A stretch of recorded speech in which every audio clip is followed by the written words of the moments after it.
I mean, Jay, you know, you got to remember, he didn't want 50 at the Super Bowl. That was crazy. I'm like, wait, Jay didn't want 50 at the Super you didn't Bowl? know that? Yeah, he didn't want. I remember Eminem pushed for it. That was some haters. Yeah, I remember Eminem was like, I'm not going to do it unless 50. Nicki Minaj just lit up the internet after claiming JayZ owes her bread. And get this, he's not just playing with her money, he's been messing with other rappers' bags too, including 50 Cent. But it doesn't stop there. Dame Dash straight up compared Jay to a real-life supervillain. The streets are saying some rappers out here are straight up Jay's ops, and a few of them wouldn't mind seeing him fall. It all starts with one man, Nas. To really understand why so many rappers ended up clashing with JayZ, you gotta rewind to where it all began, the roots of his long-running war with other MCs. Everything started and ended with Nasir Jones. The seeds of what would grow into one of the most iconic rap beefs in history were planted back in 1996. Nas was supposed to pull up for a feature on Jay's debut album Reasonable Doubt, but he never showed. No call, no text, just ghosted the entire session. Y'all, Nicki Minaj is back on X, and she's coming for JayZ. So in a series of tweets, Nicki Minaj is claiming that JayZ owes her 100 to 200 million. That move turned respect into pure rivalry overnight. By the time Jay dropped Where I'm From in 1997, he was basically crowning himself the new king of New York after Biggie's tragic death, and Nas didn't like that one bit. The tension was so thick you could slice it. Both sides started firing subliminals, trading shots through songs and side comments, especially through Jay's protege, Memphis Bleek. Then, boom, Summer Jam 2001 happened, and the whole thing exploded like dynamite. Jay hit the stage and dropped Takeover. Look, when Jay signed his contract, the big one was with Beyonce. When he signed that contract, the marriage contract, he got trophies. Now those fucking trophies came rolling in. Tearing into Nas right in front of thousands. But Nas wasn't going out like that. He came back swinging with Ether, a track so cold, so vicious, it turned into slang. From that moment, when someone got destroyed in a battle, people started saying, "You got ethered." Jay tried to clap back with Super Ugly, bragging about hooking up with Nas's ex, and that just made things even wilder. JayZ's diss got so personal that he even dragged Nas's baby mama Carmen Bryan into it, a move so grimy that Jay's own mom called into Hot 97 and made him apologize live on air. Fans weren't blind either. A poll showed 58% of listeners said Nas took the win. The feud raged on for years until they finally made peace in 2005 at Jay's legendary I Declare War concert, one of the most unforgettable moments in hip-hop history. When people asked Jay years later if it ever felt awkward being around Nas after all that, he just laughed it off, like the war never even happened. But Nas wasn't the only one who tried to snatch the throne. If Nas challenged Jay lyrically, then the next man came for his wallet and made sure the entire world heard about it. That man was none other than Curtis 50 Cent Jackson. If Nas almost took Jay's crown with bars, 50 nearly took it with bank accounts and Billboard charts. And trust, 50 has never let Jay forget it. The smoke started back in 1999 when a young, fearless 50 Cent off of Southside Queens dropped How to Rob, a wild, funny track where he pretended to rob every rapper in the game, including JayZ himself. Jay fired back during Summer Jam with that iconic line, "I'm about $1, what's 50 cents?" and the crowd went crazy. Still, behind the scenes, there was some respect. They even co-headlined the Rock the Mic tour in 2003. But things flipped fast when 50 released Get Rich or Die Trying. That album moved 872,000 copies in just 1 week. Her bread. Well, y'all, Nicki Minaj is back on X, and she's coming for JayZ. So in a series of tweets, Nicki Minaj is claiming that JayZ owes her 100 to 200 million. Those numbers made JayZ look like the little bro for a minute, and 50 has never stopped reminding everyone since. Over 20 years, 50 has kept poking at Jay like it's a full-time hustle, calling his music golf course music, clowning 4.44 for being too smart for regular folks, and accusing Jay of blocking artists from performing at the Super Bowl halftime show. And lately, he's been doubling down in interviews, especially throughout 2023 and 2024, dropping wild theories that keep fans laughing and JayZ's camp fuming. 50 Cent didn't just question JayZ's hustle, he went even further. He claimed that JayZ's insane Grammy success, with 25 wins, making him the most awarded rapper in history, is really because of his marriage to Beyoncé, not his solo grind. That accusation hit deep, sparking a whole new wave of debate about whether Jay's power came from talent or influence. But this is where things stop being about competition and start getting personal. Betrayal from within the camp. And that's where Beanie Sigel ends the story. If there's one part that'll hit you straight in the chest, it's this one. Beanie wasn't just another rapper under Rockefeller. He was family. This man rode for JayZ like a soldier, treating him like a big brother, and believed Jay had his back the same way. Beans wasn't just rapping about street life. He was living it for real. He was the muscle of Rockefeller, holding it down when things got dangerous, standing tall when others stayed quiet. He put his life on the line for that diamond hand sign, while Jay sat safe at the top, building his billion-dollar empire. Beanie was catching attempted murder charges and federal gun cases, all while Jay was collecting awards and checks in peace. I don't know why you did that to yourself, man. When you was doing that verse, you should have been doing your job. Then came 2003, the year everything broke apart. Beanie got caught up in major legal trouble, and when he looked to Jay for support, JayZ took the stand and hit him with, "I don't know that man." That moment shattered Beans completely.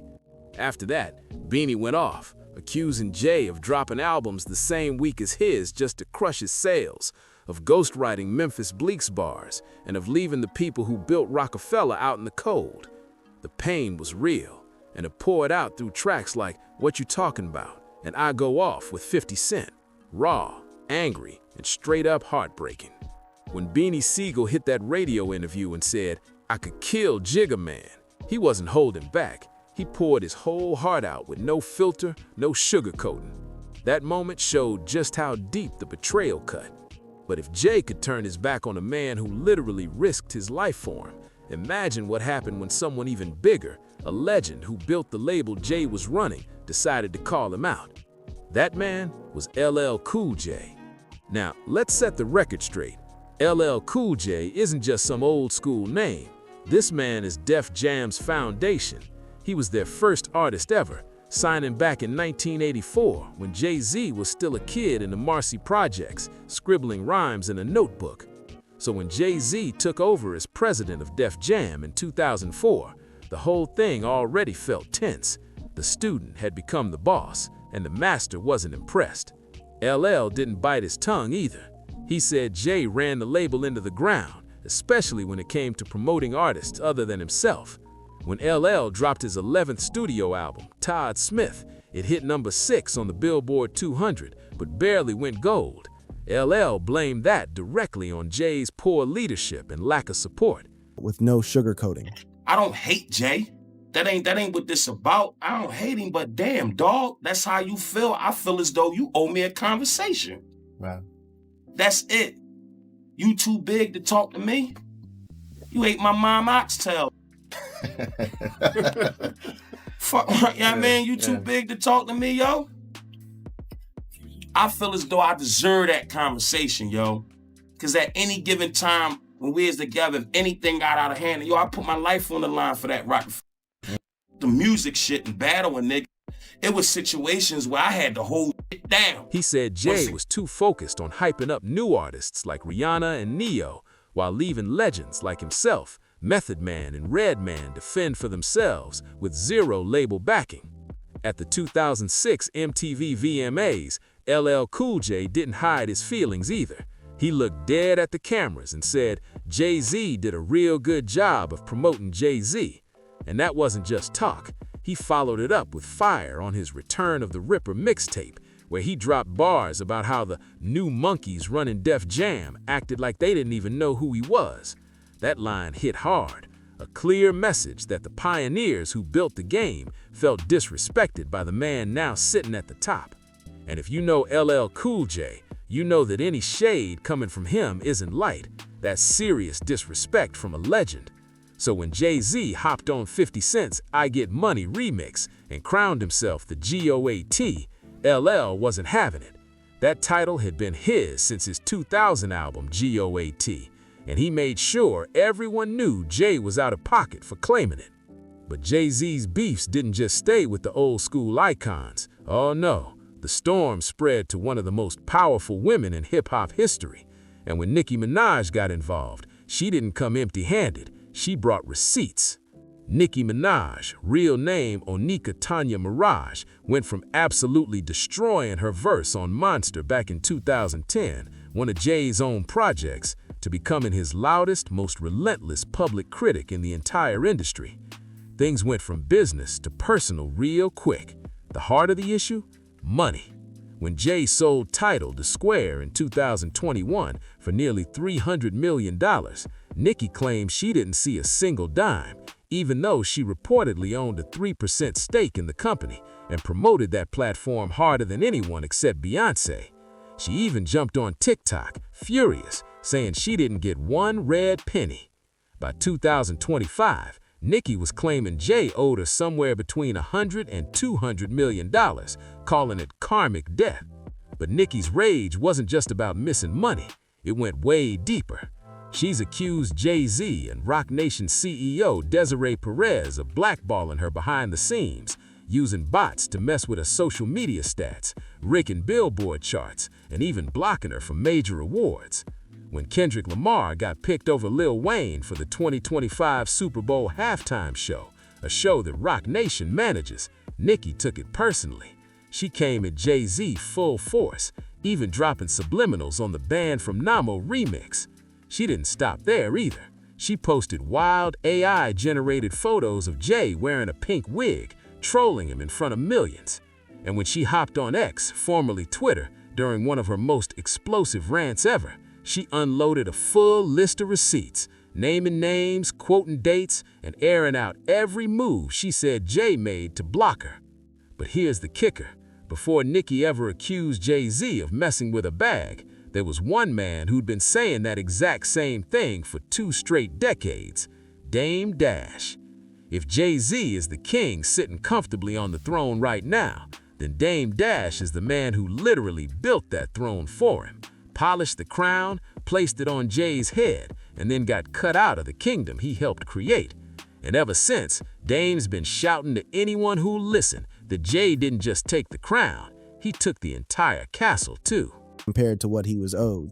And right before Tommy Hilfiger signs the papers, he makes an announcement saying that he's not f***ing with Rockwell, that he's only f***ing with S. Carter.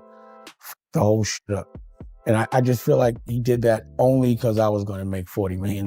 Like, he just couldn't see, like, they get so mad if I'm going to make money off them. Like, every time I could have made a really big check, he's always stepped in and intentionally f***ed it up. Every time. Dame Dash wasn't just JayZ's business partner, he was the blueprint. He's the one who got connected with Jay through DJ Clark Kent, became his manager, and hustled up tours that pulled in over $19 million. Dame co-founded Rocawear, helped build Rockefeller Records from the ground up, and turned a Brooklyn MC with 0 record deals into a full-blown global movement. At its height, the Rockefeller empire was worth nearly $500 million. But in 2004, things took a dark turn. Island Def Jam bought the remaining half of Rockefeller, and JayZ took the president position, leaving Dame completely frozen out of the company he helped build. Imagine watching your own house from the curb while someone else lives inside. That's how Dame described it. He's called it a snake move ever since, claiming Jay sold out the whole team for his own come-up and even sabotaged deals just to keep him out. Has exhibited signs of envy, jealousy, hate, and stopping bags behind the scenes, allegedly. Why is it always the same story? So that means Nas made all of that stuff up.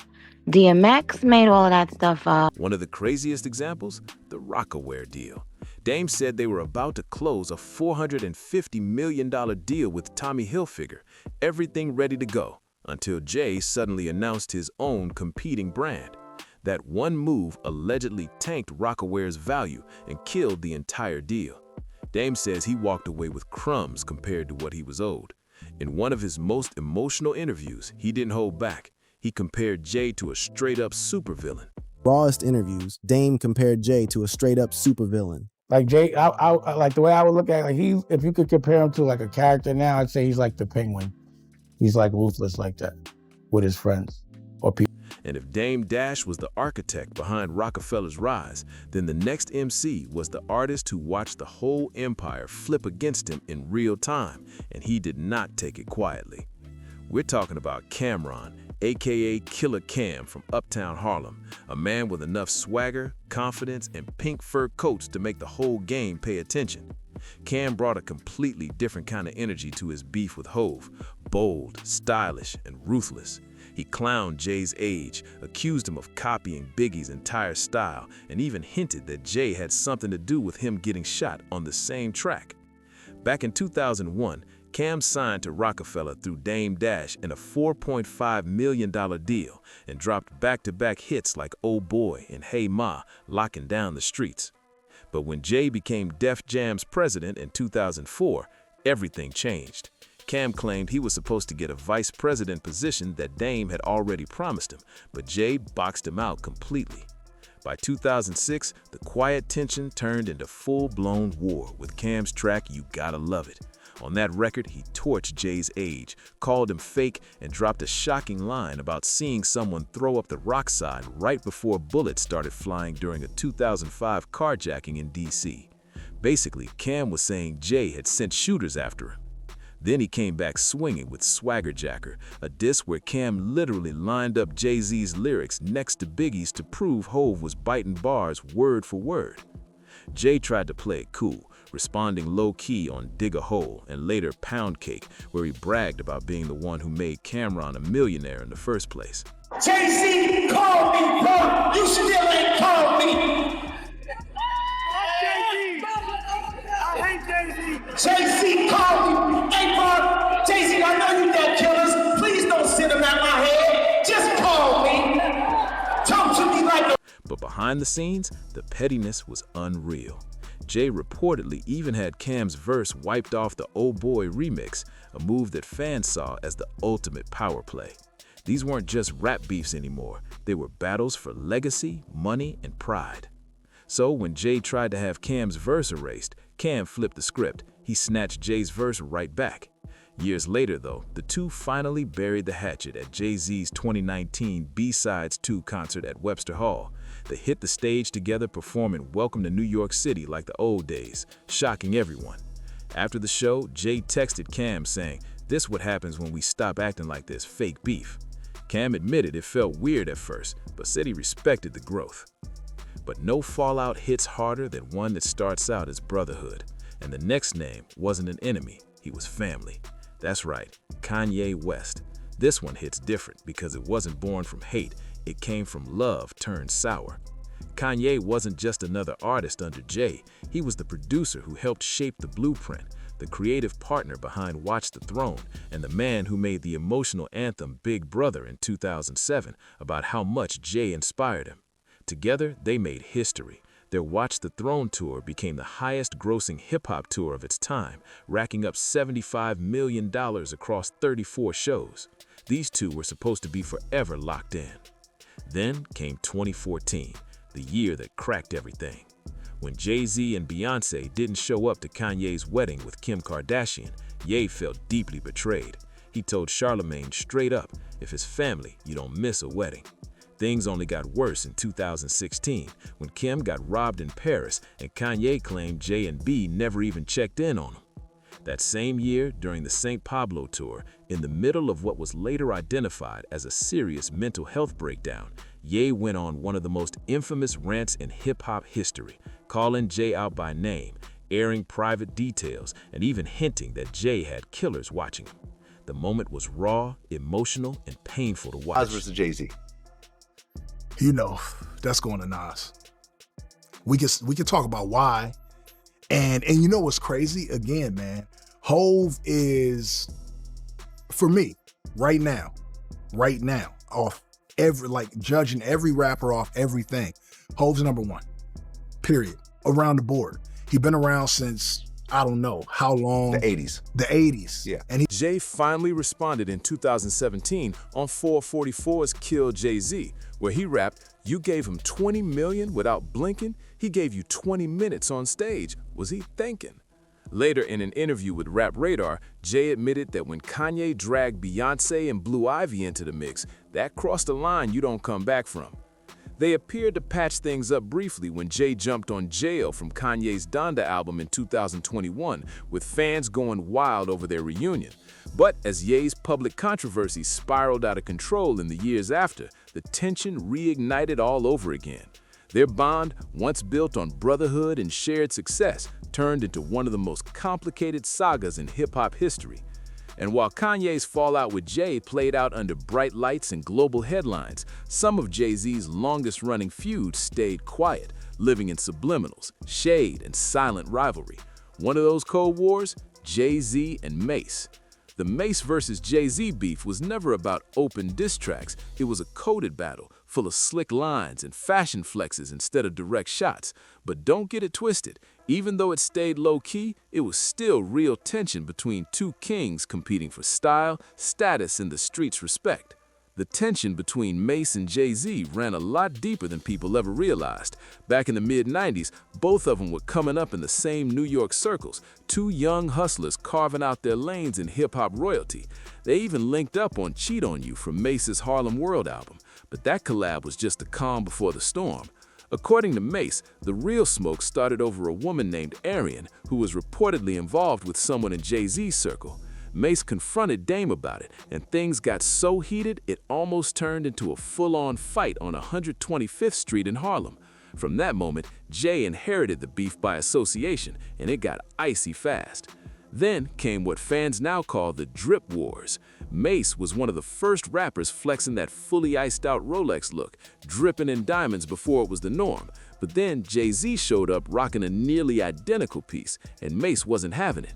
Soon after, Jay dropped Imaginary Player with that now legendary line, "Those ain't Rolex diamonds, what the you done to that?" Mase later confirmed that bar was a direct shot at him. Mase fired back on 112's Love Me, throwing shade with the line about how everybody talks platinum but nobody's got the plaques to prove it. Their back and forth was low-key but lethal, more about ego and image than open warfare.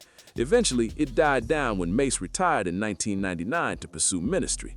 But the story didn't end there. Decades later, Mase and Cameron kept that spark alive on their It Is What It Is podcast, clowning Jay as an old hater and keeping that Harlem energy alive like a pilot light that never went out. And that brings us to one of the strangest, most recurring patterns in JayZ's career. Artists who start off worshiping him, only to end up challenging him. The perfect example? The Game. The Game is living proof that admiration and resentment can live in the same person at the same time. This is a man who openly called JayZ the greatest rapper alive, who said he was his biggest inspiration, and yet he spent nearly a decade firing diss tracks straight at his idol's head. The story starts around 2004, right when Game was preparing to drop his debut album. On his first single, West Side Story, he spit the line, "I don't do button-up shirts or drive Maybachs." Everybody, and I mean everybody, took that as a shot at JayZ's corporate clean-cut image. At the time, Jay was stepping deeper into mogul territory, suits, Maybachs, high-end brands, while Game was bringing that raw Compton energy back into mainstream rap. Fans saw it as the old school versus the new wave, and the tension between them became one of the most talked-about rivalries in hip-hop. And here's the wild part. Even though Game was constantly dissing JayZ, he never stopped praising him either. That mix of respect and rage made their dynamic explosive, the kind of hip-hop drama that proves sometimes your heroes become your rivals, and your rivals still remain your biggest inspiration. When Game dropped that shot on West Side Story, JayZ didn't ignore it. He fired back the smart way. On a Hot 97 freestyle, Jay laced his bars with the word Game over and over, calling it an ode to summer. He never said the name outright, but everybody knew exactly who he was talking about. It was vintage Jay, slick, coded, and cold-blooded. Game didn't let it slide. He came back swinging with My Bitch, calling Jay washed up, and that made Hive finally send a warning on Dear Summer. You gonna make that boy Hive put your name in a song. And when Kingdom Come dropped, Jay finally delivered the headshot. The Game's fed up. Nas's beats is banging, your hooks did it, your lyrics didn't, and your gangster look did it. That line was lethal. But the game kept fighting back, dropping Uncle Otis and age disses, taking jabs at Jay's billionaire lifestyle and calling him out for being out of touch. Still, by 2012, Game finally looked back and admitted the whole campaign was reckless. He even bragged that he was one of the only rappers to go at JayZ's neck and survive his career afterward. Surprisingly, he even showed Hobbs some respect, saying Jay was smart enough not to fully engage, a chess player who knew when to stay silent. As Game once put it when breaking down the Nas versus Jay battle, some wars you don't win with bars, you win with power. But if the Game flirted with crossing the line, the next rapper on this list sprinted right past it, yelling with a Harlem accent and a whole lot of audacity. That man was Jim Jones. If Cameron was the general in Dipset's war with Hav, Jim Jones was the loudest, most relentless soldier on the front lines, and he brought that signature Harlem fire, bold, flashy, and personal. This beef wasn't just about rap, it was about respect. A major turning point came when Freaky Zeke revealed in a 2025 interview that Jim Jones allegedly slapped JayZ's longtime A&R, Lenny Santiago, during a heated studio dispute. That one moment, according to Zeke, separated Dipset from Rockefeller for good. No fixing it, no handshake, no coming back. After that, Jim Jones went full throttle. He dropped Kingdom Done, a preemptive strike aimed directly at JayZ before Kingdom Come even released, mocking Jay's so-called retirement and calling him a fraud. Jay wasn't about to let that slide either. He clapped back by flipping Jones's own massive hit, We Fly High, Ballin', into Brooklyn High. He turned the whole Harlem anthem into a Brooklyn victory lap, flipping the hook to remind everyone who really ran New York. It was petty, clever, and pure JayZ. But Jim came right back again with We Fly High beef mix, firing off, if you would've just called me, I might've put you on the remix. That line hit like a slap and a smirk at the same time, confident, disrespectful, and Harlem to the core. By then, the tension wasn't just about lyrics, it was legacy versus street loyalty, Brooklyn versus Harlem, and mogul versus hustler. Every move, every track, every clapback between Jay and Jim became part of a deeper story about power, pride, and New York's eternal fight for the crown. Jim Jones didn't just talk slick, he went full savage. At one point, he called JayZ and Nas two old bitches who remind him of the Golden Girls. Say what you want, but that's a wild bar. Even years after that shot, Jones kept firing off on mixtape freestyles, calling Jay a snake, a hater, and a sellout. But in one of the most ironic twists in hip-hop history, Jim Jones ended up signing a management deal with Roc Nation in 2017. Yeah, the same empire he once waged war against. It was the ultimate reminder that in this game, a bag can heal almost anything. But not all beefs end in diss tracks. Some end in courtrooms, boardrooms, or even billion-dollar halftime shows. That brings us to one of the most tangled chapters in JayZ's long list of rivalries, the Birdman and Lil Wayne saga. This story's got everything: loyalty, betrayal, lawsuits, and Super Bowl-level drama. It all started with mutual respect. Lil Wayne was a JayZ superfan. He used to freestyle over Hov's beats and even crowned himself the best rapper alive since the best rapper retired. They linked up on heaters like Mr. Carter and Hello Brooklyn 2.0, creating magic on wax. But behind the scenes, things weren't so friendly. Back in 2005, when Jay was running Def Jam, he allegedly tried to sign Lil Wayne away from Cash Money, offering him about $175,000. Wayne turned it down, choosing a much bigger Universal deal. But the move didn't sit right with Birdman. He saw it as Jay trying to poach his franchise player, the heart of his whole label. After that, the tension never really went away. Lil Wayne once told Complex he was better than JayZ, only to walk it back later, but the damage was done. Then, on Thigh Carter 4, Wayne dropped a reckless bar about kidnapping Beyonce for ransom, which had everybody like, whoa, he really said that.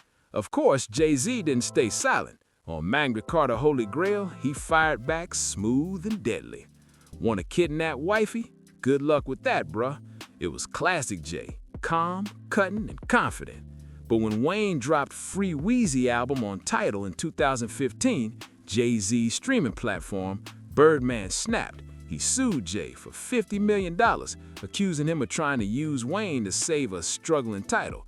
The lawsuit eventually got tossed, but Birdman's grudge, that never disappeared. Fast forward to 2024, and the flames reignited when Roc Nation picked Kendrick Lamar to headline the Super Bowl halftime show in New Orleans, Wayne's own hometown. Birdman immediately started posting cryptic messages online, and Nicki Minaj jumped in swinging, going scorched earth on JayZ for what she called disrespect to the Young Money family. The drama had come full circle, a mix of business and betrayal, money and music, ego and empire. That's what makes JayZ's story so wild. In his world, loyalty and rivalry live side by side, and every friendship can turn into a chess match overnight. If you enjoyed this video, don't forget to hit that like button, subscribe, and share with your crew. Keep watching. Click on the boxes on your screen to check out more wild hip-hop stories and untold rap beefs just like this one.